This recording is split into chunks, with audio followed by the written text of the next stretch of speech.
Sell clothing on eBay, you don't want to miss out on these 10 tips.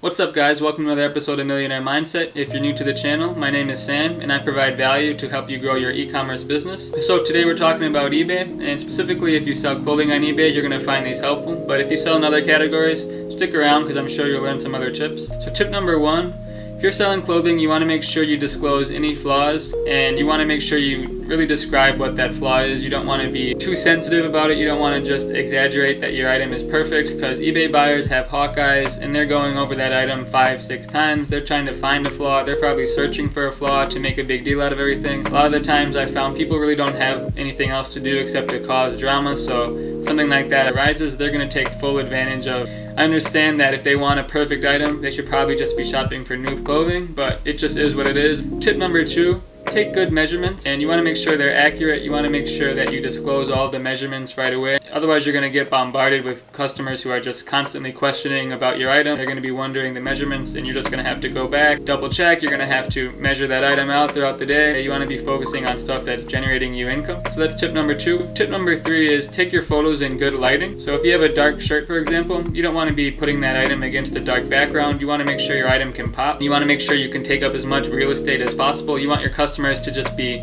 visually attracted to that item to get them to click, get them to buy, obviously. So keep that in mind. Tip number four is to have a high quality listing. If your title is quite short and you don't really have those keywords that your customer may be searching for, you're going to miss out on a lot of potential sales. Check the sold listing, see what other people have in their title, see what keywords you may be missing out on, and I bet you guys will find some useful ones to add to your listing as well. Tip number five I have for you guys is to try out different angles when you're doing your photographs. So don't take all your pictures just from straight on. You want to take your pictures from the side, take pictures of the buttons, of the fabric, or the patterns. Really take as many pictures as possible, because eBay loves that and they'll help you rank in the higher search results the more pictures you have. That's just part of their algorithm. Tip number six I have for you guys is to just price realistically. So if you're checking a sold listing and you see that one Ralph Lauren shirt has sold for $45, but the rest of them are selling for about $20, you probably don't want to price yours at that $45 level. You want to be pricing competitively. You want to be able to move that inventory as quick as possible, because you'll find you're going to have a stockpile of inventory that's not moving, and it's going to be most likely due to your high pricing, and that's not what you guys want. You guys want to clear out that inventory as fast as possible so you can get that money back and reinvest it. So make sure you're pricing competitively. Tip number seven, don't get into the same routine. If you enjoy vintage clothing, it can be really easy. Personally, I love vintage clothing, and I really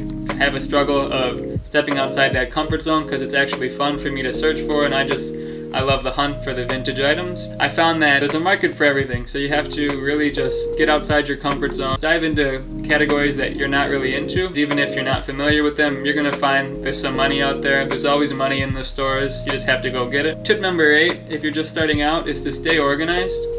But don't spend too much time on the organization. Just kind of make it a habit. You don't want to be spending 10 hours a day making your packages look super pretty. You don't have to have everything perfect. You want to focus on stuff that is generating you money, which leads me into tip number nine, is to focus on what makes you money. So everybody knows that listing is the most important thing. If you list and you list and you list, those items are going to sell, and you have to be doing stuff that's generating you income. The main things are obviously going to be sourcing, listing, and you have to do your shipping. You don't want to be spending all day shipping either, because that's just tying up your time. You're not going to be making any more money while you're shipping. It's just something you have to do. Tip number 10, last tip for the day, is to know your limits and set your own goals. It's really easy to get caught up in focusing on what other people are doing. Everybody posts pictures of their numbers on Instagram, and it's hard not to compare to one another, but the more time you spend on focusing on those people, the less time you're spending focusing on your business. And you never know what's going on behind the scenes. They could be making $20,000 a month, but they could be only profiting $2,000. You never really know.